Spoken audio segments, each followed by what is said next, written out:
কর্মসূচি দেওয়াতে আমরা আবার বের হই। আর 16 তারিখ যে আন্দোলনটা হয়েছিল, একটা গ্রুপ আমাদেরকে বিশেষভাবে হেল্প করছিল। এটা হচ্ছে কক্সবাজার নাম করে একটা ফকির গ্রুপ আছে, সব কলাতলির একটা ডলফিন মোড়ের একটা ফকির গ্রুপ নামে একটা গ্রুপ আছে। ওদের প্রায় 300-400 জন ফুলাফান আছে। ওরা সবাই আন্দোলনে, যখন আমাদের হামলা করা হয়েছিল ওই সময় 10টার সময়, সকাল 10টার সময় ওরা সবাই ছুটে আসে। আমাদের হামলা করার কথা শুনে ওরা সবাই ছুটে এসে আমাদের আন্দোলনে যোগ দেয়, আমাদের আন্দোলনকে আরো বৃহত্তর করে।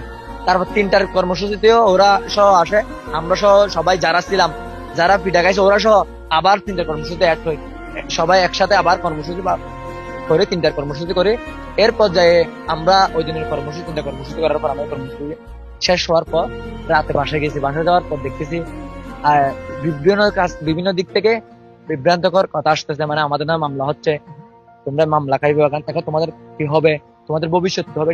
এটা মামলা খাইলে খাবো, আমাদের ন্যায্য দাবির জন্য তো মামলা খাইলে খাবো, সমস্যা নেই। মামলা দিয়ে তো আর দমিয়ে রাখতে পারবে না, হয়তো মেরে ফেলবেন, হয়তো আমরা আমাদের ন্যায্য দাবি ফিরিয়ে নেবো।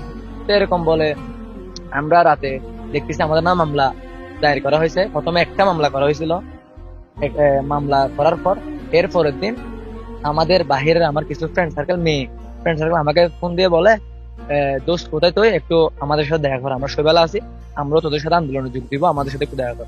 ফ্রেন্ড সার্কেল সবাই, ওদের সবাই একসাথে অ্যাড করার পর একটা 200 মতো গ্রুপ ক্রিয়েট করছিল। তো ওই দিন রাতে চ্যাট করতেছি গ্রুপে, আন্দোলনের কর্মসূচি নিয়ে কথা বলা বলে হচ্ছে। এখানে একটা মেয়ে, নাম প্রকাশ করতেছি না, কক্সবাজারের একটা মেয়ে, ওইখানে দেখতেছে আমার ক্যাম্পাসের বড় আপুকে প্রত্যেকবার গ্রুপ থেকে বের করেছে। হ্যাঁ, বা যে অগ্নিকন্যা কক্সবাজার জুলাইয়ের একটা অন্যতম